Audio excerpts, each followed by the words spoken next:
إن الحمد لله نحمده ونستعينه ونستغفره ونؤمن به ونتوكل عليه ونعوذ بالله من شرور أنفسنا ومن سيئات أعمالنا من يهده الله فلا مضل له ومن يضلل فلا هادي له وأشهد أن لا إله إلا الله وحده لا شريك له وأشهد أن محمدًا عبده ورسوله أما بعد أعوذ بالله من الشيطان الرجيم بسم الله الرحمن الرحيم يا أيها الناس اعبدوا ربكم الذي خلقكم والذين من قبلكم لعلكم تتقون اما بعد رمضان المبارک اللہ رب العالمین کی جانب سے عطا کرتا عظیم نعمت اور عظیم احسان اب اپنے اختتامی مراحل میں ہے۔ یہ مہینہ رحمت، برکت، قرب الہی، محبوبیت الہی کو پانے کا اور اللہ سے بخشش اور مغفرت حاصل کرنے کا مہینہ۔ اہل ایمان نے اس کا استقبال کیا، تیاری کی، مستعد ہوئے، پھر اس کے مطابق دن میں روزہ رکھا، رات میں قرآن کی تلاوت تراویح کی شکل میں نماز میں اس کی سماعت کی، انفاق، صدقات، ذکر، نیکی کے بہت سارے کام اس مہینے میں انجام پائے۔ ان تمام کاموں کا ایک مقصد تو یہ تھا کہ اللہ سے اپنے تعلق کو مضبوط کیا جائے، ایمان کی اس کیفیت کو مزید جلا بخشی جائے۔ دوسرا مقصد تزکیہ اور تربیت تھا۔ انسان دنیا کے جمیلوں میں پڑ کر، شیطان کے مکر میں کبھی گرفتار ہو کر، خواہشات کی کبھی پیروی کر کے اپنے ایمان میں کمزوری پیدا کر دیتا ہے، ضعف آ جاتا ہے۔ تو یہ رمضان اسے موقع دیتا ہے کہ اپنا تزکیہ کر لو، اپنی اصلاح کر لو، اور جو یہ کمی اور کوتاہی اور غفلت ہے اس کو دور کرو، دوبارہ سے مستعد ہو جاؤ۔ تیسرا مقصد رمضان کا یہ ہے کہ اس میں نیک اعمال کے مواقع اللہ دیتا ہے، تو جتنی استعداد ہے، جتنی محنت ممکن ہے، اس کو کر گزرو اور اپنے لیے نیک اعمال جمع کرتے چلے جاؤ۔ وَتَزَوَّدُوا فَإِنَّ خَيْرَ الزَّادِ التَّقْوَى، اپنے لیے زاد راہ لے لو، اور بہترین زاد راہ تقویٰ ہے۔ تو اس غرض کے لیے یہ پورا مہینہ اللہ رب العالمین نے ہمیں دیا، یہ اسی کا انعام تھا کہ اس نے یہ مہینہ ہمیں بخشا۔ کتنے لوگ ہیں جو رمضان کی آمد سے پہلے ہی دنیا سے رخصت ہو گئے، اور پھر اس کا مزید احسان یہ ہے کہ اس مہینے کی قدر کرنے کی توفیق بخشی، ورنہ کتنے لوگ ایسے ہیں جن کے لیے رمضان، شعبان، شوال یکساں ہے، لیکن وہ مومن جو شعوری طور پر ایمان اپنے رب پر رکھتا ہو، وہ اس مہینے سے بھرپور استفادہ کرتا ہے۔ تو یہ مختلف نیکیاں ہیں، اور قیامت میں یہی نیکیاں کام آئیں گی، وہاں اور کوئی شے کام نہیں آئے گا۔ فَمَنْ ثَقُلَتْ مَوَازِينُهُ فَأُولَئِكَ هُمُ الْمُفْلِحُونَ، جس کا پلڑا اس دن بھاری ہو گیا وہی کامیاب ہے۔ وَمَنْ خَفَّتْ مَوَازِينُهُ فَأُولَئِكَ الَّذِينَ خَسِرُوا أَنفُسَهُمْ، جن کا پلڑا اس دن ہلکا ہو گیا، یہ وہ لوگ ہیں جنہوں نے اپنی جانوں کو نقصان اور خسارے میں ڈال دیا۔ یہ وہ بنیادی مقصد تھا اس رمضان کا۔ اب جب رمضان اختتام پر ہے تو ہمیں اس حوالے سے اپنا محاسبے کی ضرورت ہے کہ ہم نے اس رمضان سے کتنا استفادہ کیا، کیا کر سکتے تھے اور کیا کر لیا۔ ایک تو اس حوالے سے اپنا جائزہ لیں، اور جو آخری لمحات ابھی باقی ہیں، کوئی کمی محسوس ہوتی ہے اس کو پورا کریں، اور جو کچھ حاصل کیا ہے اس کی حفاظت کریں۔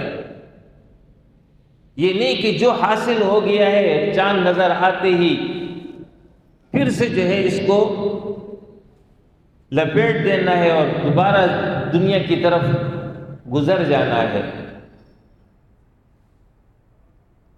لہذا جو حاصل کیا اب اس کے مطابق اپنی زندگی بنانی ہے۔ اسی کے لیے یہ رمضان دیا گیا ہے۔ اللہ رب العالمین نے یہ عظیم الشان کائنات بنائی، اس میں جو ہمیں نظر آ رہا ہے اس سے کئی گنا بڑی کائنات ہے۔ یہ تو اس کا معمولی حصہ ہے جو ہمیں نظر آ رہا ہے۔ اس میں بھی اللہ رب العالمین نے انسان کو متوجہ کیا ہے کہ اے انسان، یہ جو عظیم الشان کائنات تم دیکھ رہے ہو، تمہارے اوپر آسمان ہے، تمہارے نیچے زمین ہے، سورج ہے، چاند ہے، ستارے ہیں، سیارے ہیں، زمین پر پھیلی ہوئی اس کی مخلوقات ہیں، جمادات ہیں، نباتات ہیں، حیوانات ہیں۔ یہ کیوں پیدا کیا ہے؟ کوئی مقصد تھا یا بس اللہ رب العالمین نے ایک ارادہ کیا کہ اس سب کچھ کرتا ہوں؟ کوئی مقصد نہیں ہے۔ ہم نے دنیا میں آج تک کسی ایسے انسان کو نہ دیکھا ہے اور نہ سنا ہے کہ اس نے کوئی جگہ خریدی، پلاٹ لیا، اس پر ایک عالی شان عمارت تعمیر کر لی، جب عمارت تعمیر ہو گئی وہ لاپرواہ ہو گیا، اس کو چھوڑ دیا، اس کو دیکھتا ہی نہیں ہے۔ ایسا شخص ہم نے تو آج تک نہیں دیکھا ہے۔ ہم نے ایسا شخص نہیں دیکھا جس نے ایک دکان کے لیے جگہ خریدی، وہاں پر دکان بنا لی، سامان رکھ دیا، مارکیٹ تیار ہو گئی، لیکن اس کے بعد اس نے اس کو ویسے ہی چھوڑ دیا، اس کو دیکھتا تک نہیں ہے۔ جب ہم ایک عام انسان کے بارے میں یہ گمان نہیں کر سکتے ہیں کہ جو ذی شعور اور عقل مند انسان ہوگا وہ کبھی ایسا کام نہیں کرے گا۔ تو اتنا عظیم رب یہ کائنات وہ بنائے، بے مقصد بنا لے اور بنا کے چھوڑ دے۔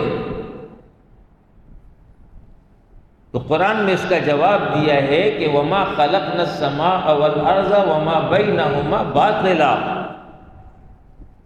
ہم نے آسمان اور زمین کو بیکار نہیں پیدا کیا، بے مقصد نہیں بنایا، لاعبین کھیل تماشے کے لیے نہیں بنایا ہے۔ ذَلِكَ ظَنُّ الَّذِينَ كَفَرُوا، یہ تو کافروں کا گمان ہے جو اللہ پر ایمان نہیں رکھتے ہیں، ان کو نہ اس دنیا کی زندگی کا کوئی پتہ ہے، نہ دنیا کا پتہ ہے، نہ اپنا پتہ ہے۔ اللہ نے جواب دیا ہے کہ الا بالحق، اللہ نے اس کو حق کے ساتھ پیدا کیا۔ حق مراد حکمت، اللہ کی ایک اسکیم ہے، اس کے تحت اس کو وجود بخشا ہے۔ وہ حکمت کیا ہے؟ حکمت یہ ہے کہ اللہ رب العالمین انسانوں کا امتحان لے گا۔ جو انسان بغاوت کی روش اختیار کرے گا اسے اللہ سزا دے گا،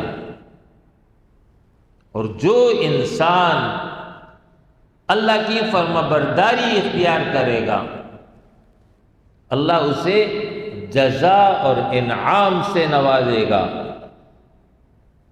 یہ ہے اللہ رب العالمین کا مقصد اس کائنات سے، اللہ کا فیض جاری ہو اور یہ فیض لوگوں تک پہنچے، لوگ اس سے استفادہ کریں، اس کا شکر ادا کرے۔ یہ ہے مقصد اس کائنات کا۔ اور پھر اس میں اللہ رب العالمین نے انسان کو پیدا کیا، انسان کو ایک خاص مقام دیا، اسے عقل، ارادہ، شعور بخشا، زمین کی اشیاء کو اس کے لیے مسخر کیا، بے شمار مخلوقات کو اس کی خدمت پہ لگا دیا۔ انسان کے پاس جو کچھ بھی ہے وہ اللہ رب العالمین کا دیا ہوا ہے۔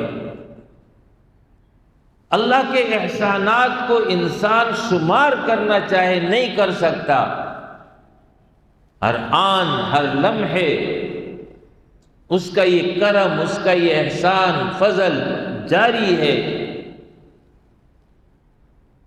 تو اللہ نے انسان کو یہ مقام کیوں دیا؟ مقصود اور مطلوب انسان سے کیا ہے؟ کوئی مقصد نہیں ہے انسان کا، جو چاہے کرے، جیسے چاہے زندگی بسر کرے، اس کی کوئی ذمہ داری نہیں، اس کی کوئی ڈیوٹی نہیں، اس کا کوئی مقصد نصب العین نہیں۔ ارشاد فرمایا افحسبتم انما خلقناکم عبثا، اے انسانوں کیا تمہارا یہ گمان ہے میں نے تمہیں بے مقصد پیدا کیا ہے؟ وَأَنَّكُمْ إِلَيْنَا لَا تُرْجَعُونَ، مرنے کے بعد تم فنا ہو جاؤ گے، ختم ہو جاؤ گے، لوٹ کر پلٹ کر واپس میری طرف نہیں آؤ گے۔ تو جواب دیا کہ فَتَعَالَى اللَّهُ الْمَلِكُ الْحَقُّ، اللہ بلند اور بالا حقیقی بادشاہ ہے، لا یعنی کام وہ نہیں کرتا، بے مقصد اس نے تم کو نہیں پیدا کیا۔ تو مقصد کیا ہے؟ کیوں پیدا کیا؟ تو سورہ زاریات میں جواب دیا کہ وَمَا خَلَقْتُ الْجِنَّ وَالْإِنسَ إِلَّا لِيَعْبُدُونَ، انسان میری عبادت کرے گا۔ سورہ بقرہ میں جواب دیا کہ انی جاعل فی الارض خلیفہ، انسان اس زمین پر میرا خلیفہ ہوگا۔ عبادت اور خلافت، یہ ہے انسان کی تخلیق کا مقصد۔ عبادت کہتے ہیں اللہ کی رضا اور اس کے پسند کے مطابق قول، عمل، عقیدہ، اخلاق اختیار کرنا، اپنی پوری زندگی میں اللہ کے وفادار رہنا، مخلص اور تابعدار رہنا، اس کو کہتے ہیں اللہ کی عبادت۔ اور خلافت کہتے ہیں کہ اللہ رب العالمین نے جو صلاحیت تمہیں دی ہے، جو کمال و قابلیت تمہیں حاصل ہے، جو اختیار تمہیں بخشا ہے،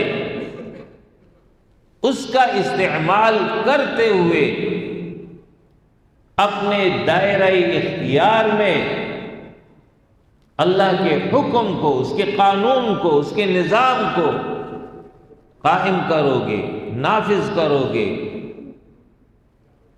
تو عبادت کا تعلق انسان کی اپنی ذات سے ہے کہ وہ اپنی ذات میں اللہ کا وفادار ہوگا۔ خلافت کا تعلق دیگر انسانوں سے ہے، جہاں اس کا اختیار ہے اس کے مطابق وہ عمل کرائے گا۔ لہذا اس حوالے سے پہلا دائرہ جہاں انسان کا اختیار چلتا ہے وہ اس کا اپنا گھر ہے۔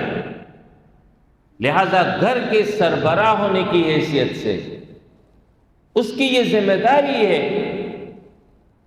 کہ اس کے گھر پر اللہ کا قانون نافذ ہو، اللہ کی شریعت کے مطابق عمل ہو رہا ہو، اس کی بیوی، اس کے بچے، گھر کا ماحول سب دین کے مطابق ہوگا۔ یہ کام کسی اور نے نہیں کرنا، یہ اس انسان نے کرنا ہے جس کو یہ اختیار دیا گیا ہے۔ اللہ تو زمین پر نہیں آئے گا، اس نے تمہیں بھیجا ہے۔ لہذا اللہ کے خلیفہ ہونے کی حیثیت سے، اللہ کے نائب ہونے کی حیثیت سے یہ کام ہر اس شخص نے کرنا ہے جس کا گھر ہو، جس کے بچے ہوں، بیوی ہو۔ یہ پہلا دائرہ ہے۔ اس کے بعد دوسرا دائرہ آتا ہے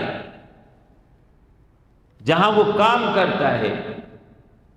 اگر اس کی کوئی دکان ہے، کوئی فیکٹری ہے، کوئی شاپنگ مال ہے، کوئی آفس ہے، کوئی اور اس طرح کا کام ہے جس کے اندر بہت سارے افراد کام کرتے ہیں، جتنے بھی افراد اس کے ماتحت آتے ہیں، اس پر لازم ہے کہ وہ ان افراد پر دین کو قائم کرے گا، شریعت کے مطابق عمل کرائے گا، خلیفہ ہونے کی حیثیت سے۔ اس کے بعد تیسرا دائرہ معاشرے کا ہے، جس معاشرے میں وہ رہتا ہے۔ اگر اس معاشرے میں اس کی کوئی حیثیت ہے، قوم کا سربراہ ہے، قبیلے کا سربراہ ہے، علاقے کا چیئرمین ہے، کونسلر ہے، ایم این اے ہے، ایم پی اے ہے، کسی انجمن کا صدر ہے، کسی بھی درجے کی حیثیت کا وہ مالک ہے،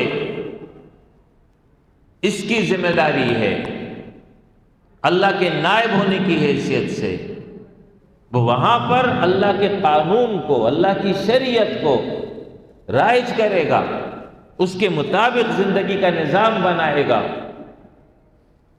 یہ وہ تین دائرے ہیں جس میں انسان اختیار رکھتا ہے۔ اس کے بعد چوتھا دائرہ آتا ہے۔ یہ چوتھا دائرہ معاشرے کا وہ دائرہ ہے کہ جس میں ایک انسان اختیار نہیں رکھتا ہے، وہ اکیلا ہے، وہ اس کے پاس کوئی قوت نافذہ نہیں ہے، اختیار نہیں ہے۔ تو ایسی صورت میں اسے رخصت نہیں ہے کہ چونکہ میرے پاس اختیار نہیں ہے، میری بات کوئی سنتا ہی نہیں ہے، اجتماعی ماحول کو میں اکیلا بدل نہیں سکتا ہوں، نہیں، وہاں پر بھی اس کی ذمہ داری ہے، امر بالمعروف نہی عن المنکر، نیکی کا یہ حکم دے گا، برائی سے لوگوں کو روکے گا۔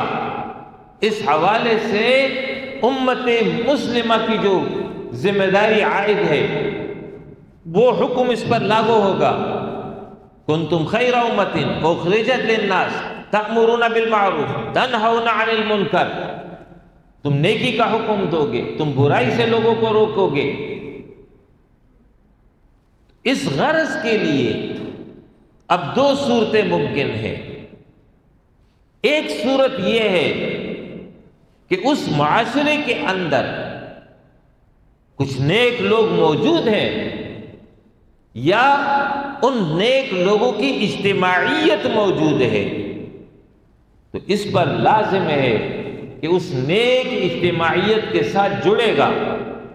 یا ایھا الذین آمنوا اتقوا اللہ وکونوا مع الصادقین، لوگوں اللہ سے ڈرو، سچے لوگوں کا ساتھ دو، اچھی اجتماعیت اور اچھی رفاقت اختیار کرو، تاکہ اس کے ساتھ مل کر کے اجتماعی نظام میں تبدیلی کے لیے ایک منظم جد و جہد کر سکو۔ لہذا یہ ذمہ داری ہے کہ اگر اجتماعیت موجود ہے، نیک لوگ ہیں اور وہ اس کام کو کر رہے ہیں، تو آپ نے تنہا اور انفرادی زندگی نہیں گزارنی ہے، بلکہ اس اجتماعیت کا حصہ بنیں گے، اور اس کے ذریعے جہاں آپ کی انفرادی آواز نہیں پہنچ سکتی تھی، اس اجتماعیت کے ذریعے آپ اپنی آواز کو بلند کریں گے، آپ اپنی طاقت کو بڑھائیں گے۔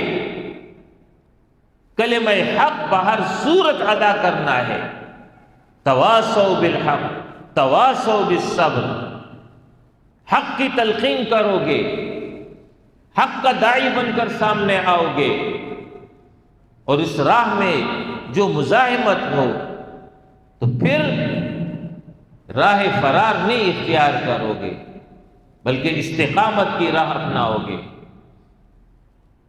یہ تو وہ صورت میں نے آپ کو بتائی ہے کہ اجتماعیت پہلے سے موجود ہے، لیکن اگر کوئی شخص ایک ایسی جگہ پر ہے جہاں پر کوئی اجتماعیت اس حوالے سے موجود نہیں ہے، وہ اکیلا ہے، منفرد ہے، تو ایسی صورت میں بھی اس کو رخصت نہیں حاصل، وہ اکیلا کھڑا ہوگا، وہ اکیلا داعی بنے گا، وہ اکیلا باطل کو چیلنج کرے گا۔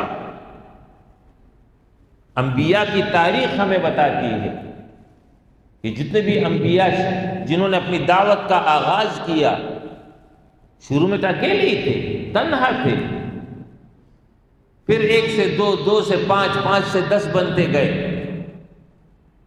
پھر کوئی اپنے اس مشن کو تکمیل تک پہنچا گیا، اور کوئی ایسا ہوا کہ اس کی قوم ہی غرق ہو گئی، تباہ ہو گئی نافرمانیوں کی وجہ سے۔ لیکن انبیاء نے اپنے مشن کو مستقل جاری رکھا، تسلسل کے ساتھ دعوت دیتے رہے۔ سیدنا لقمان نے اپنے بیٹے اس کو نصیحت کی ہے سورہ لقمان میں، جہاں اور نصیحتیں کی وہاں یہ نصیحت بھی کی ہے کہ اے میرے بیٹے، تمہاری ذمہ داری ہے، تم نیکی کا حکم دو گے، لیکن ساتھ ہی یہ بتا دیا کہ جب تم یہ کام کرو گے تو تمہاری مخالفت ہوگی، تو تم نے کرنا کیا ہے؟ تم نے وہاں ڈٹ جانا۔ فَإِنَّ ذَلِكَ مِنْ عَزْمِ الْأُمُورِ، یہ عزیمت کی راہ ہے، رخصت نہیں ہے، عزیمت کی راہ پہ چلو گے، ڈٹ جاؤ گے، کھڑے ہو جاؤ گے۔ یہ ہے خلیفہ کی حیثیت سے ہر مؤمن اور ہر مسلمان کی ذمہ داری۔ تو عبادت اور خلافت، یہ دو کام ہیں جو اللہ کو ہم سے مطلوب ہیں۔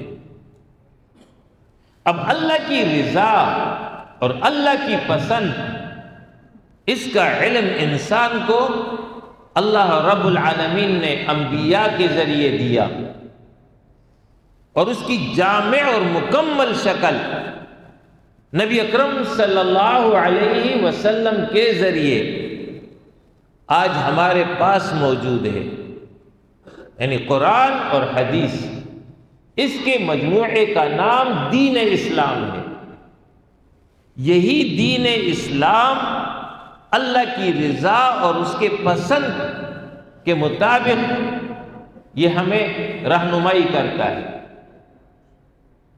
اس پر انسان عمل کرے گا تو یہ اللہ کی عبادت ہوگی، اس پر عمل کرائے گا یہ اللہ کی خلافت ہوگی۔ یہ دو کام ہے جو کرنا ہے۔ اللہ نے جو ہمیں دین دیا ہے، اگر میں اس کا خلاصہ نکالوں تو وہ یہ: نمبر 1 عقائد، نمبر 2 عبادات، نمبر 3 معاملات، نمبر 4 اخلاقیات۔ پورے دین کی جو تعلیمات ہیں اس کا خلاصہ یہی 4 ہیں۔ پھر اس کے بعد اجتماعی نظام آتا ہے، پھر اجتماعی نظام میں معاشی نظام، معاشرتی نظام، سیاسی نظام، عدالتی نظام، اس سے متعلق ہدایات و تعلیمات ہیں۔ پھر یہ تمام احکام کسی معاشرے پر لاگو ہوں گے تو اس معاشرے کے اندر بگاڑ کو روکنے کے لیے، فساد کو ختم کرنے کے لیے قانون کی روح سے سزائیں ہیں، عقوبات ہیں، حدود ہیں، ان کا تعین قرآن و حدیث میں کیا گیا ہے۔ یہ ہے وہ پورا کل کا کل دین۔ عقائد میں سب سے اہم عقیدہ توحید ہے، اللہ پر ایمان اور اللہ کی وحدانیت پر ایمان۔ اللہ پر ایمان وہ اس طرح کہ اس پوری کائنات کا تنہا خالق، مالک، حاکم، مدبر، منتظم ایک اللہ ہے۔ اللہ کے ماں سوا باقی سب کا سب یہ مخلوق ہے، ان سب کا خالق اللہ ہے۔ وہ تنہا ہے اپنے ذات کے اعتبار سے، لیس کمثلہ شیء، اس کی مثال نہیں، اس کی نظیر نہیں۔ قل هو اللہ احد، آپ کہہ دیجئے کہ اللہ منفرد ہے، اکیلا ہے، وہ موجود بھی ہے اور اکیلا ہے، اس کا کوئی مشیر، اس کا کوئی وزیر، اس کا کوئی ساتھی نہیں۔ اس کائنات کو اسی نے بنایا ہے اور اس کائنات کو وہی چلا رہا ہے۔ القیوم، جس نے سب کو تھام رکھا ہے، اس کے حکم سے یہ سب موجود ہے۔ اس طرح کا عقیدہ اللہ کے بارے میں ہوگا۔ پھر جب اس کو تسلیم کر لیا کہ خالق اللہ ہے، منتظم مدبر وہی ہے، تو پھر اس کو تسلیم کرو گے کہ اطاعت اور بندگی، پوجا اور پرستش ایک اللہ کی ہوگی۔ اللہ کے ماں سوا کسی اور کی اطاعت نہیں ہوگی، کسی اور کی پوجا اور پرستش نہیں ہوگی۔ اس لیے کہ جب خالق وہ ہے، مالک وہ ہے، حاکم، مدبر، منتظم وہ ہے، تو پھر یہ کیسے ممکن ہے کہ اس کو چھوڑ کر کے کسی اور کی انسان پوجا اور پرستش شروع کر دے، کسی اور کے گن گانا شروع کر دے، کسی اور کا کلمہ بلند کرے؟ نہیں، پھر الہ بھی اسی کو مانو گے، اس کے علاوہ تمہارا اور کوئی الہ نہیں ہے۔ لا الہ الا اللہ، اللہ ہی الہ ہے، اللہ کے ماں سوا کوئی الہ نہیں ہے۔ اطاعت اور بندگی، پوجا اور پرستش اللہ کی ہوگی۔ اس کو کہتے ہیں توحید کا عقیدہ۔ اس کے ذات میں بھی کوئی شریک نہیں، اس کی صفات میں بھی کوئی شریک نہیں، اس کے اختیارات میں بھی کوئی شریک نہیں، اور اس کا جو یہ حق ہے کہ اطاعت اور بندگی اسی کی ہو، اس حق میں بھی اس کا کوئی شریک نہیں ہے۔ اس طرح کا عقیدہ قرآن نے ہمیں بتایا ہے، پیغمبر نے ہمیں سمجھایا ہے۔ دوسرا عقیدہ، عقیدہ رسالت، جتنے بھی انبیاء آئے سب کو تسلیم کرتے ہیں، لیکن اپنے اپنے زمانے میں واجب الاتباع تھے، دور ان کا ختم، اب دور محمد الرسول اللہ صلی اللہ علیہ وسلم کا ہے۔ تو انبیاء کو مانتے ہیں لیکن اطاعت صرف نبی اکرم صلی اللہ علیہ وسلم کی ہوگی۔ اور پھر آپ صلی اللہ علیہ وسلم کی ایک امتیازی خصوصیت وہ یہ کہ آپ رسول تو ہے ہی، لیکن اس کے ساتھ ساتھ آپ خاتم النبیین ہیں۔ قیامت تک دوسرا کوئی نبی اور کوئی رسول نہیں آئے گا، آپ ہی آخری پیغمبر ہیں۔ ختم نبوت عقیدے کا اہم جز ہے، یہ اساسی اور بنیادی عقائد میں شامل ہے۔ اس کے انکار کے نتیجے میں انسان دائرہ اسلام سے خارج ہو جاتا ہے۔ اس کو اساسی عقیدہ کہتے ہیں۔ جیسے انسانی جسم ہے، انسانی جسم میں بعض اعضاء اساسی اعضاء کہلاتے ہیں کہ اگر وہ موجود نہ ہو تو انسان نہیں رہتا ہے، ختم ہو جاتا ہے، موت آ جاتی ہے۔ اور کچھ اور اعضاء ہیں تو وہ بھی ضروری، لیکن اگر وہ نہیں رہے تو انسان ختم نہیں ہوتا ہے۔ تو پہلی قسم کو اساسی اعضاء کہتے ہیں۔ اسی طرح ختم نبوت یہ اساسی عقیدہ ہے۔ اعضاء میں جیسے دل ہو گیا، جگر ہو گیا، دماغ ہو گیا، اگر یہ نہیں رہتے تو انسان تو مر جاتا ہے۔ دوسری قسم کے اعضاء جیسے ہاتھ ہے، پیر ہے، آنکھیں، کان ہے، ناک ہے، اگر یہ کسی کے نہ ہو تو انسان مرتا تو نہیں ہے، انسان پھر بھی زندہ رہتا ہے۔ تو جیسے جسم میں یہ اساسی اعضاء ہیں، اسی طرح ختم نبوت یہ اساسی عقیدہ ہے۔ اس کا انکار در حقیقت اسلام کا انکار ہے۔ اس طرح کا عقیدہ رکھو گے۔ تیسرا عقیدہ آخرت، یہ دنیا کی زندگی حقیقی زندگی نہیں ہے، وقت مہلت ہے، عارضی طور پر دی گئی ہے۔ کسی کو 80 سال، کسی کو 60 سال، کسی کو 90 سال، ایک محدود عمر ہے۔ ایک نہ ایک دن اس دنیا سے جانا ہے، ہر صورت میں اس دنیا کو چھوڑنا ہے۔ جس طرح ایک انسان دنیا سے جاتا ہے، اسی طریقے سے ایک وقت آ جائے گا کہ یہ پورا کا پورا نظام لپیٹ دیا جائے گا، یہ دنیا ہی ختم ہو جائے گی۔ اس کے بعد حقیقی زندگی شروع ہوگی، اور وہاں کی کامیابی اور ناکامی کا سارا دار و مدار اس دنیا کے عقیدے اور عمل پر ہے۔ صحیح عقیدہ، صحیح عمل آخرت میں کامیابی دے گا، غلط عقیدہ اور غلط عمل آخرت میں نقصان دے گا۔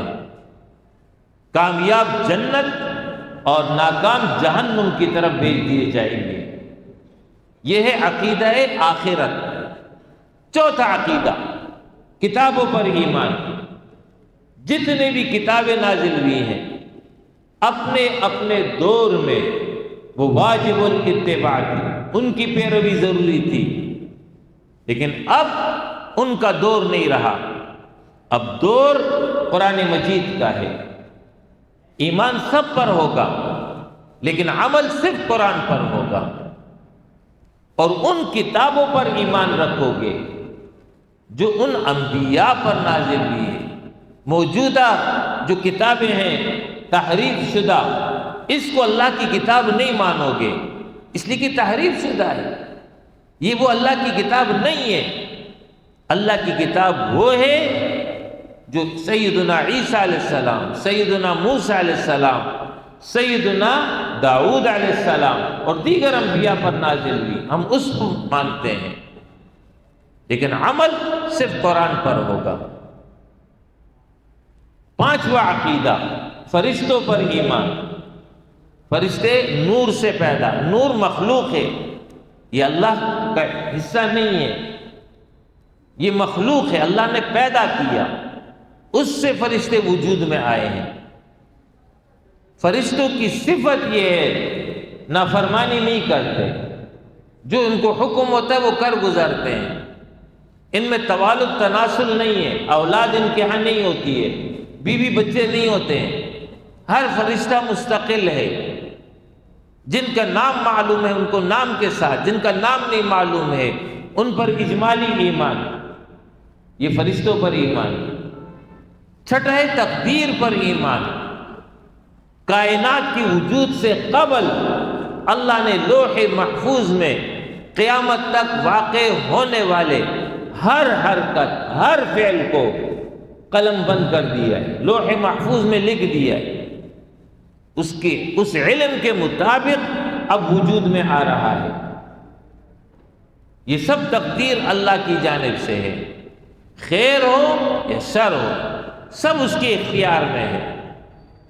یہ 6 بنیادی عقائد، اس کو تسلیم کرنا، اس کے مطابق عقیدہ ہوگا تو آخرت میں کامیاب ہوگے۔ یہ دین اسلام کی تعلیمات کا پہلا حصہ۔ دوسرا حصہ وہ امور جس کو ایک انسان اللہ کی رضا کے لیے اختیار کرتا ہے، دنیا کی کوئی غرض اس میں نہیں ہوتی ہے، اس میں نماز، روزہ، زکوٰۃ، حج، ذکر، تلاوت، تسبیح، نذر، منت، قربانی، اعتکاف، یہ ساری چیزیں، یہ سارے کے سارے ایک انسان اللہ کی رضا کے لیے اختیار کرے گا اور کوئی مقصد اس میں نہیں ہوگا۔ تیسرا حصہ دین کا وہ ہے معاملات۔ جب انسان دوسرے انسان کے ساتھ زندگی گزارتا ہے تو اس کے نتیجے میں حقوق، فرائض، ذمہ داریاں یہ وجود میں آتی ہیں، ان سب کا تعین اللہ نے کیا ہے۔ لہذا اس حوالے سے انسانوں میں سب سے اہم حق والدین کا ہے۔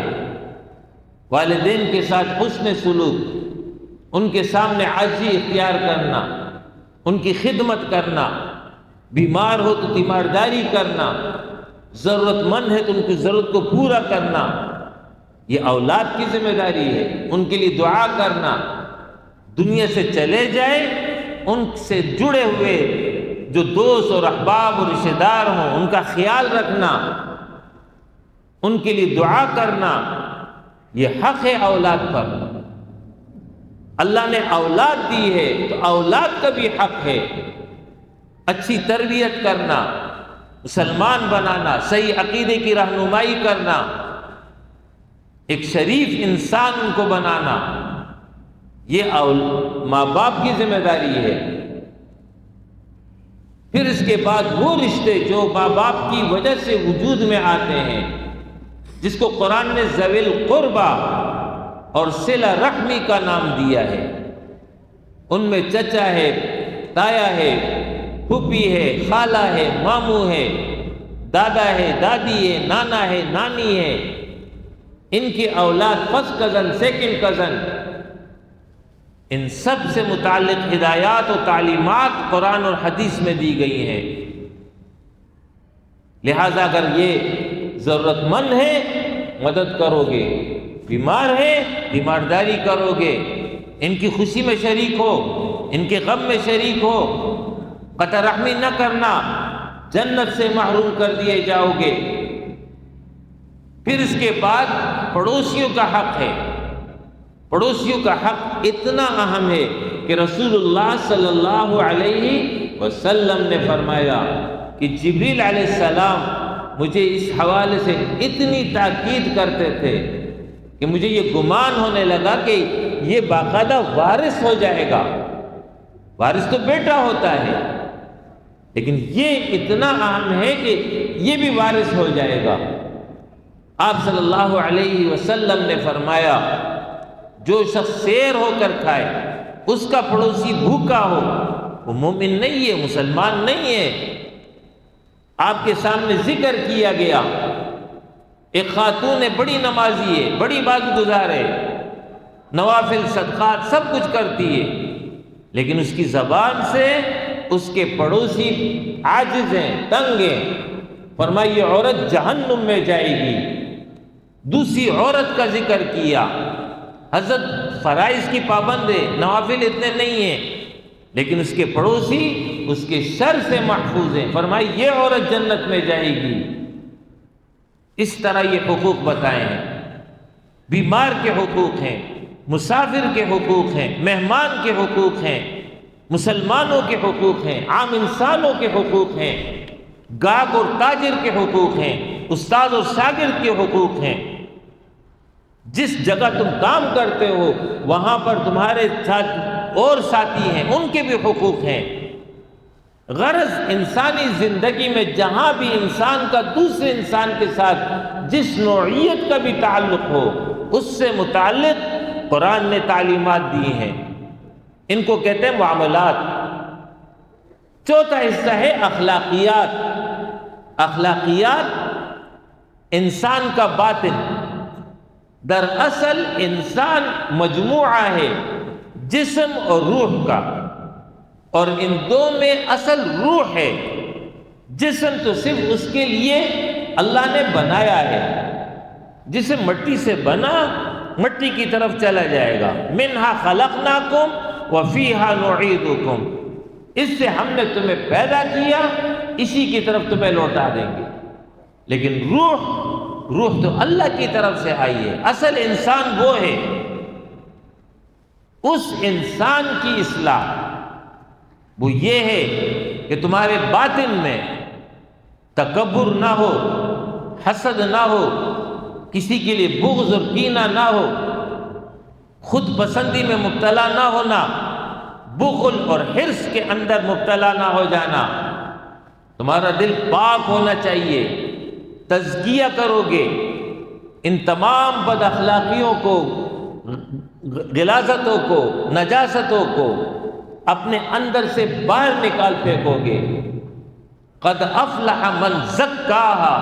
کامیاب وہ ہوا جس نے اپنے نفس کو پاک کر لیا ان تمام گندگیوں سے. ایک تو یہ ہے. دوسرا یہ ہے کہ تمہارے باطن میں، جس کو تعبیر دل سے کرتے ہیں، دل سے مراد یہ گوشت کا لوتھڑا نہیں ہے، دل سے مراد انسان کا باطن ہے. اس کے اظہار کے لیے دل کا لفظ استعمال کیا جاتا ہے کہ تمہارے دل میں اللہ کی محبت ہو، اللہ کا خوف ہو، اللہ پر توکل ہو، اللہ رب العالمین کے ساتھ تمہارا تعلق تقوی والا ہو. رسول اللہ صلی اللہ علیہ وسلم نے ایک موقع پر فرمایا التقوی ہاہنا. لوگو تقوی اس جگہ ہے. اگر تمہارے دل میں اللہ کی محبت ہے، اللہ کا خوف موجود ہے، اللہ کی خشیت موجود ہے، تمہارے اندر تواضع اور انکساری ہے، تو تم متقی انسان ہو. یہ کیفیت انسان کی اس وقت بنتی ہے جب ایک انسان اللہ کی معرفت حاصل کرے. معرفت الہی سے ہی یہ سب کچھ ممکن ہے. معرفت الہی اللہ کی پہچان. یہ اللہ کی معرفت انسان کو دو چیزوں سے حاصل ہوگی. نمبر ایک، کائنات میں غور و فکر و تدبر. نمبر دو، اپنی ذات میں غور و فکر و تدبر. ان دو چیزوں کے ذریعے ہی وہ اپنے رب کو پہچان لے گا، اور اس پہچان کو نقطہ کمال پر پہنچانے کے لیے، انتہا تک پہنچانے کے لیے قرآن کے ساتھ اس کا تعلق مضبوط ہونا چاہیے۔ پہلی قسم کہ کائنات میں غور و تدبر کرے گا، اس کے ذریعے اپنے رب کی معرفت حاصل کرے گا۔ ان فی خلق السماوات والارض واختلاف اللیل والنہار لآیات لأولی الالباب الذین یذکرون اللہ قیاما وقعودا وعلی جنوبہم ویتفکرون فی خلق السماوات والارض ربنا ما خلقت ھذا باطلا سبحانک فقنا عذاب النار۔ یقیناً آسمان اور زمین کی پیدائش میں، دن اور رات کی اس گردش میں عقل مند لوگوں کے لیے نشانیاں ہیں، جو کائنات میں غور و تدبر کرتے ہیں، پھر اس نتیجے پر پہنچتے ہیں کہ اے میرے رب، تو نے ان سب کو بیکار نہیں پیدا کیا، اے میرے رب ہمیں جہنم کے عذاب سے بچا لے، اپنے قہر سے بچا لے۔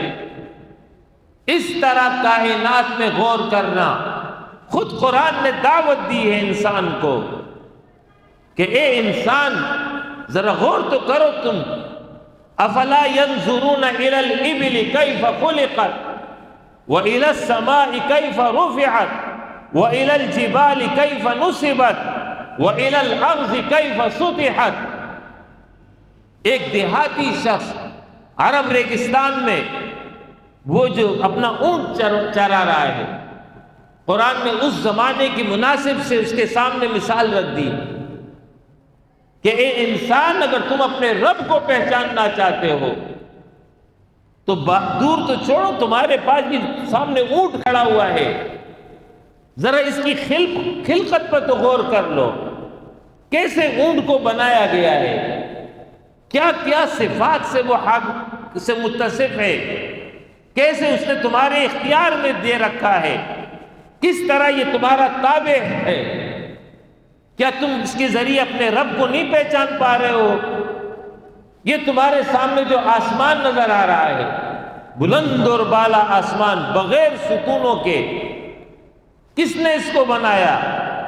کوئی تو ہے بنانے والا، کوئی تو ہے اس کا سنبھالنے والا، کوئی تو ہے جو اس کو چلا رہا ہے۔ تم اس زمین کو نہیں دیکھتے ہو، زمین کس طرح قرار کی حالت میں ہے، سکون کی حالت میں ہے، جس پہ تم چلتے ہو پھرتے ہو۔ کیا اس کے ذریعے تم اپنے رب کو نہیں پہچان پا رہے ہو؟ یہ تمہارے سامنے بلند اور بالا پہاڑ نظر آ رہے ہیں، کیسے ان کو نصب کر دیا گیا ہے، کیسے یہ جم کر کھڑے ہوئے ہیں، کس نے ان کو پیدا کیا ہے، کس نے ان کو سنبھال رکھا ہے؟ تم سورج کو نہیں دیکھتے ہو، چاند کو نہیں دیکھتے ہو، روزانہ ایک ہی مقام سے نکل رہا ہے، ایک ہی مقام کی طرف جا رہا ہے۔ چاند کے بڑھنے میں، چاند کے گھٹنے میں نشانیاں موجود ہیں۔ ان چرند پرند حیوانات کو دیکھو، یہ تمہارے سامنے پرندے اڑ رہے ہیں، کس نے ان کو تھام رکھا ہے جو گرنے ان کو نہیں دیتا ہے؟ ان سب میں نشانیاں موجود ہیں۔ اس کے ذریعے ایک انسان اپنے رب کی عظمت کو پہچانتا ہے کہ میرا یہ اتنی عظیم الشان کائنات، اور اس کائنات کے اندر یہ عظیم الشان بکھری ہوئی نشانیاں، سورج کی صورت میں، چاند کی صورت میں، بادلوں کی صورت میں، سیاروں کی صورت میں، سمندر کی صورت میں، دریاؤں کی صورت میں، بارش کے نظام کی صورت میں، یہ نظام گواہی دے رہا ہے خالق موجود ہے، مالک موجود ہے، مدبر موجود ہے، منتظم موجود ہے، اور وہ ذات عظیم صفات کی حامل ہے، عظیم قوت کی حامل ہے، عظیم طاقت کی حامل ہے۔ اس کے ذریعے ایک انسان اپنے رب کی عظمت کو پہچانتا ہے، اپنے رب کی عظمت کو تسلیم کرتا ہے۔ دوسری چیز، انسان کی اپنی ذات، وَفِي أَنفُسِكُمْ افلا تبصرون، اے انسانو تم اپنی ذات پر غور کرو، تمہیں اللہ کی قدرت، اللہ کی طاقت، اللہ کی کاریگری تمہیں تمہارے جسم میں نظر آئے گی۔ کیا بیش بہا یہ جو نعمت اللہ نے دی ہے۔ ظاہری طور پر دیکھو، یہ چھوٹی سی آنکھ ہے، اس کے اندر اللہ رب العالمین نے بینائی کی قوت رکھی ہے، جس کے ذریعے تم اس پوری کائنات کو دیکھتے ہو۔ اس کان کے اوپر غور کرو، اس کان میں پردے کا نظام اللہ نے رکھا، جس کی وجہ سے تم سن رہے ہو۔ یہ تمہارے منہ کے اندر زبان نامی یہ جو ٹکڑا رکھا ہوا ہے، اس ٹکڑے سے تم کتنے فائدے حاصل کر رہے ہو۔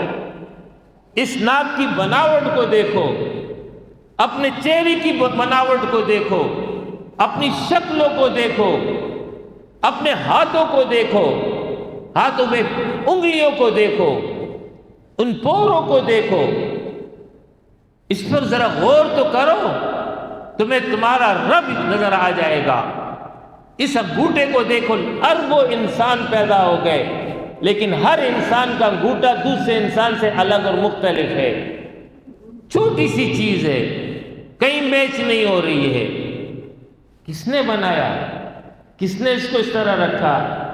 کون ہے جس نے یہ پورا نظام انسان کے اندر بنایا ہے؟ ذرا غور تو کرو۔ پھر دماغ، اس میں اللہ رب العالمین نے اس کھوپڑی کے اندر یہ دماغ نامی اس انداز سے فٹ کیا ہوا ہے کہ اگر ذرا سا بھی جھک گیا کسی بھی جانب تو انسان پاگل ہو جاتا ہے۔ کس نے اس کو کنٹرول کیا ہوا ہے؟ کون اس کو چلا رہا ہے؟ یہ دل جو تمہارا دھڑک رہا ہے، کس نے اس کو اس کام پہ لگایا ہوا ہے؟ یہ دل تھوڑا سا حرکت آگے پیچھے کر دے، انسان کی زندگی خطرے میں ہو جاتی ہے۔ جگر کو دیکھ لو، پھیپھڑوں کو دیکھ لو، ان سب میں اللہ کی وجود کی نشانیاں، اللہ کی خالقیت کی نشانیاں، اللہ کی قدرت کی نشانیاں موجود ہے۔ ان نشانیوں کے ذریعے تم اپنے رب کو پہچانو گے، تم اس کے ذریعے اللہ کی عظمت کو پہچانو گے۔ پھر قرآن کے ساتھ تعلق، قرآن جا بجا اللہ کی عظمت کو بیان کر رہا ہے۔ الحمدللہ رب العالمین، تمام تعریفیں اس اللہ کے لیے جو تمام جہانوں کا رب ہے۔ تعریف سے مراد صفات الوہیت، صفات کمال، یہ ایک اللہ کے لیے ہے۔ وہی خالق، وہی مالک، وہی مدبر، وہی منتظم، رب العالمین، جو تمام جہانوں کا پروردگار ہے، تمام جہانوں کا مالک ہے، تمام جہانوں کا حاکم ہے۔ اللہ لا الہ الا ہو الحی القیوم، اللہ وہ ہستی جس کے علاوہ کوئی الہ نہیں، وہی زندہ ہستی ہے جو سب کو تھامنے والا ہے، جو سب کو چلانے والا ہے۔ لا تأخذہ سنۃ ولا نوم، نہ اسے اونگ آتی ہے نہ اسے نیند آتی ہے۔ لہ ما فی السماوات وما فی الارض، اسی ایک اللہ کا ہے جو کچھ آسمانوں میں ہے، جو کچھ زمین میں ہے۔ قرآن تعارف کر رہا ہے اللہ کا۔ من ذا الذی یشفع عندہ الا بإذنہ، اس کی اجازت کے بغیر کوئی اس کے سامنے زبان نہیں کھول سکتا، کسی کی سفارش نہیں کر سکتا، کسی کی مجال نہیں ہے کہ بات تو زبان سے نکال دے۔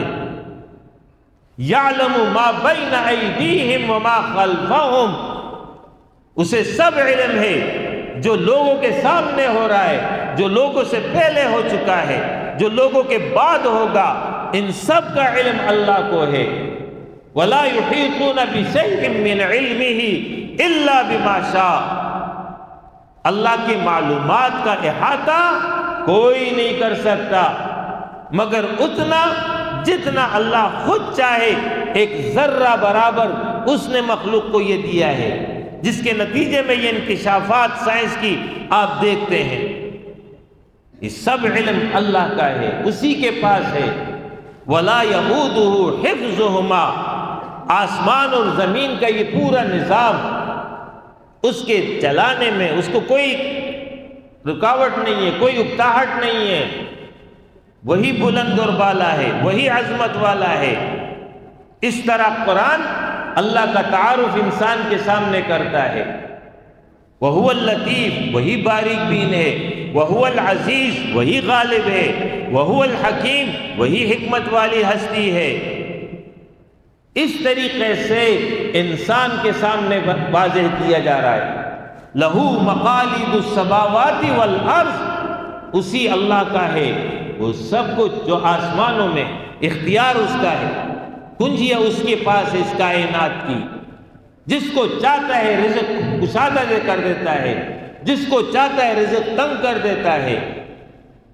اللہ الصمد، اللہ بے نیاز ہے، لم یلد ولم یولد، نہ وہ کسی سے جنا نہ اس سے کوئی جنا گیا۔ ولم یکن لہ کفوا احد، کوئی بھی اس کا ہمسر نہیں۔ لیس کمثلہ شیء، اس کی مثال اور نظیر نہیں۔ اس طرح قرآن تعارف کر رہا ہے اللہ کا۔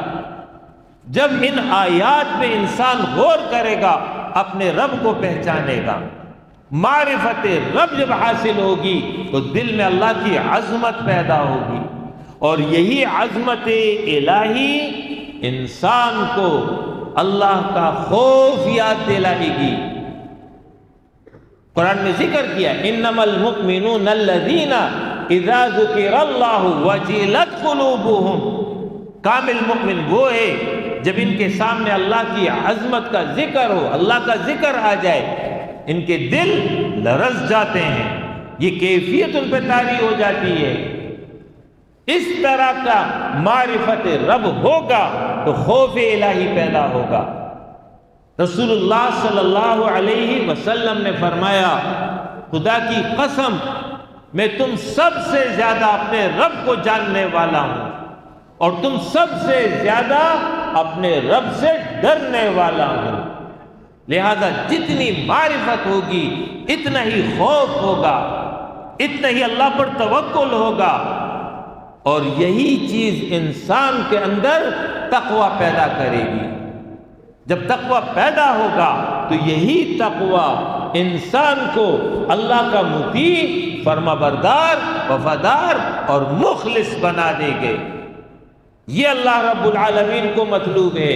یا ایھا الذین آمنوا اتقوا اللہ حق تقاتہ، لوگو اللہ سے ڈرو جیسے اس سے ڈرنے کا حق ہے، اس کی عظمت، اس کی کبریائی، اس کا احساس کرو۔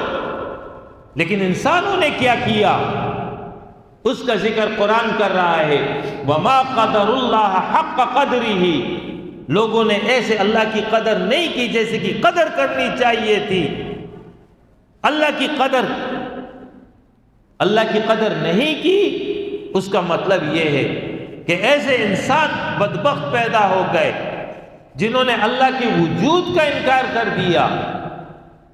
پھر ایسے انسان بھی ہیں جو اللہ کے وجود کے تو قائل ہیں لیکن مخلوق کو اس کا ہمسر بنا دیتے ہیں، جنات کو، اولیاء کو، فرشتوں کو، دیگر مخلوقات کو اللہ کے ساتھ برابر کر دیتے ہیں، اللہ کی صفات کو ان کے لیے ثابت کرتے ہیں۔ عبادت جو اللہ کا حق ہے وہ غیر اللہ کو دے دیتے ہیں۔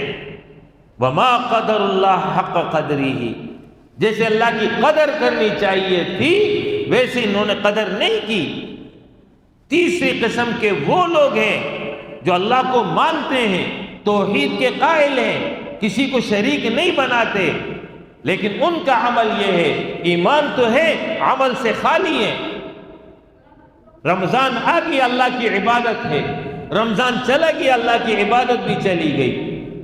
عجیب ہماری قوم کا معاملہ ہے، محرم آئے گا ہر طرف ذکر حسین آئے گا، محرم جائے گا ذکر حسین بھی چلا گیا، پھر ربیع الاول آئے گا ہر جگہ ذکر سیرت ہوگا، ربیع الاول گیا ذکر سیرت بھی چلا گیا، پھر رمضان آ گیا، رمضان میں ذکر ہے، تلاوت ہے، تسبیح ہے، نیکی کے کام ہیں۔ ادھر رمضان گیا، اس کے ساتھ یہ سب کچھ چلا گیا۔ وما قدر اللہ حق قدرہ، اللہ کی قدر نہیں کی جیسے اللہ کی قدر کرنی چاہیے تھی۔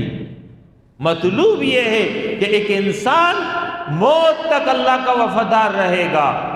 ان صلاتی و نسکی و محیای و مماتی للہ رب العالمین، نماز بھی اللہ کے لیے، قربانی بھی اللہ کے لیے، پوری زندگی اللہ کے لیے، اور تو اور موت بھی اللہ کے لیے۔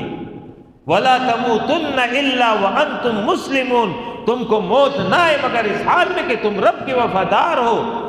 یہ ہے مطلوب، یہ ہے اصل عبادت، یہ ہے اصل اللہ رب العالمین کا مطالبہ ہم سے۔ تو دین کے 4 چیزیں میں نے آپ کو بتائی، پہلا عقیدہ، دوسرا عبادات، تیسرا معاملات، چوتھا اخلاقیات۔ جب دل میں اللہ کا خوف ہو، اللہ کی معرفت ہو، اللہ رب العالمین کے ساتھ توکل ہو، اس کے مطابق تم درست راہ پر رہو گے، سیدھے راہ پہ چل پاؤ گے۔ پھر جس انسانی معاشرے میں آپ رہتے ہیں اس سے متعلق دین کی تعلیمات، جیسے میں نے ذکر کیا، بحیثیت خلیفہ تمہاری ذمہ داری ہے، یہ کام کرو گے۔ اجتماعی نظام کی بات آئے گی تو اجتماعی نظام کی تبدیلی کے لیے، اس کی درستگی کے لیے جدوجہد کرو گے۔ اجتماعیت ہے تو جڑ کر کے رہو گے، اجتماعیت نہیں ہے تو خود پیدا کرو گے۔ لیکن تمہارا سیاسی نظام، تمہارا معاشی نظام، تمہارا معاشرتی نظام، تمہارا سیاسی نظام، تمہارا عدالتی نظام اسی اللہ کے بتائے ہوئے اصولوں کے مطابق ہونا چاہیے۔ اسی کو اقامت دین کہتے ہیں، اسی کو غلبہ دین کہتے ہیں۔ اس غرض کے لیے یہ احکامات و تعلیمات دی گئی ہیں۔ کل کی کل بندگی اللہ کی ہوگی، یہ نہیں کہ ذاتی زندگی میں تم نیک ہو، وفادار ہو، مخلص ہو، لیکن جب گھر کے دائرے میں آؤ وہاں کسی اور کی حاکمیت ہو۔ اگر تم معاشرے میں جاؤ تو وہاں کسی اور کی اطاعت ہو رہی ہو، اگر تم کاروبار کرتے ہو تو وہاں سے کسی اور کی اطاعت ہو رہی ہو۔ ایسا نہیں ہوگا۔ ادخلوا فی السلم کافہ، اسلام میں پورے کے پورے داخل ہوگے، کامل اطاعت، کامل عبدیت اللہ کو ہم سے مطلوب ہے۔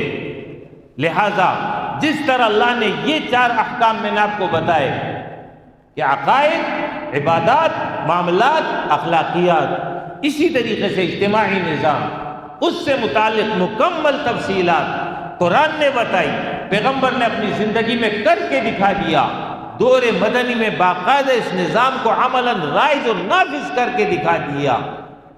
اس کے مطابق مسلم سوسائٹی ہوگی، مسلم معاشرہ ہوگا۔ یہ وہ دین ہے جو اللہ نے دیا ہے۔ جب کسی معاشرے کے اندر بگاڑ پیدا ہو تو اس کی اصلاح کا طریقہ دعوت ہے، تربیت ہے، تزکیہ ہے، نصیحت ہے، نیکی کا حکم ہے، یہ سب کام کرو۔ اس کے باوجود بھی اگر کوئی نہیں سدھرتا ہے تو حدود ہیں، تعزیرات ہیں، ان احکام کو قائم کرو گے۔ چور کی سزا ہے، قاتل کی سزا ہے، زنا کی سزا ہے، جن کو عقوبات کہتے ہیں، حدود کہتے ہیں، یہ بھی دین کا حصہ ہے۔ لا تأخذکم رأفۃ فی دین اللہ، زانی کو سزا دی جا رہی ہو تو تمہارے دل میں اس کے لیے نرمی نہیں پیدا ہونی چاہیے۔ فی دین اللہ، اللہ نے اس سزا کو بھی اپنا دین قرار دیا ہے، یہ دین کا حصہ ہے۔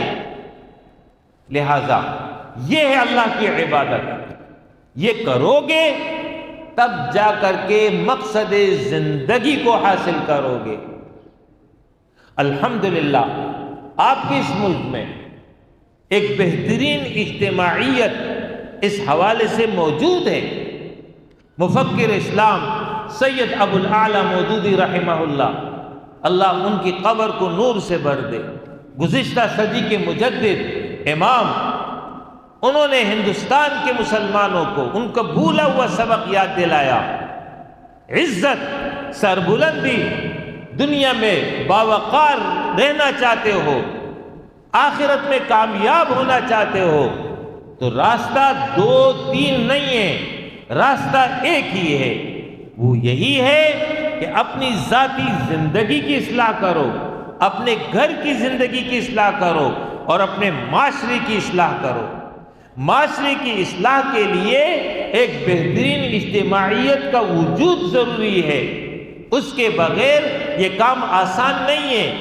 لہذا ان کی دعوت پر 75 افراد جمع ہوئے 1941 26 اگست کو، اور ان 75 افراد نے اثر نو کلمہ پڑھا اور پھر سے جو ہے اسلام میں گوئے کہ داخل ہو گئے، اور یہ عزم کر لیا کہ آنے والی زندگی اللہ کی دین کے دفاع کے لیے، اللہ کی دین کی سربلندی کے لیے، اللہ کی دین کے قیام کے لیے ہماری صرف ہوگی۔ یہ جو 75 افراد کی جو اجتماعیت قائم ہوئی، اسی کو جماعت اسلامی کہتے ہیں۔ جماعت اسلامی کوئی سیاسی جماعت نہیں ہے جیسے اور بہت ساری سیاسی جماعتیں ہیں، یہ خالصتاً نظریاتی، فکری، انقلابی جماعت ہے۔ یہ انبیاء کی دعوت کی علم بردار ہے، یہ نبی اکرم صلی اللہ علیہ وسلم کے مشن کے علم بردار ہے۔ لہذا یہ وہ اجتماعیت ہے، اس کے ساتھ جڑ کر کے رہنا، اس کے نتیجے میں آپ کی ذاتی زندگی بھی بہتر رہے گی، آپ کی ذاتی اصلاح بھی ہوتی رہے گی۔ نیک اجتماعیت کے ساتھ جڑو گے، نیک بن جاؤ گے، برے اجتماعیت کے ساتھ جڑو گے، برے بن جاؤ گے۔ لہذا آپ ذاتی اصلاح چاہتے ہیں، ذاتی تربیت چاہتے ہیں، اس کے لیے بھی یہی اجتماعیت ہے۔ اور پھر دین کا وہ حصہ جس کا تعلق معاشرے سے ہے، اس کے لیے جدوجہد کرنا ہے، اپنی زندگی کا مقصد پانا ہے، تو اقامت دین کی اس تحریک کا حصہ بنیے، اس اجتماعیت کے ساتھ جڑیں گے، اس کے نتیجے میں ہی آپ اپنے مقصد کو پالیں گے۔ رمضان نے آپ کو یہی پیغام دیا، آپ کا تزکیہ کیا، آپ کی تربیت کی، آپ کے ایمان کو چارج کر دیا، آپ کی قوت کو بڑھا دیا، آپ کے تعلق باللہ کو مضبوط کر دیا۔ لہذا جب یہ سب کچھ حاصل ہو گیا ہے تو اب سستی نہ کرو، کمزوری نہ دکھاؤ، غفلت میں نہ چلے جانا، مستعد ہو جاؤ، آگے بڑھو، پیش قدمی کرو۔ لہذا ذاتی طور پر بھی اور اجتماعی طور پر بھی تبدیلی کے لیے اس نیک اجتماعیت کے ساتھ جڑے، یہی در حقیقت کامیابی کا راستہ ہے۔ اس کے نتیجے میں آپ دنیا میں سرخرو ہوں گے، اس کے نتیجے میں آپ آخرت میں سرخرو ہوں گے۔ یہی در حقیقت رمضان کا پیغام ہے۔ اقول قولی ھذا واستغفر اللہ لی ولکم ولسائر المؤمنین وآخر دعوانا الحمد للہ رب العالمین۔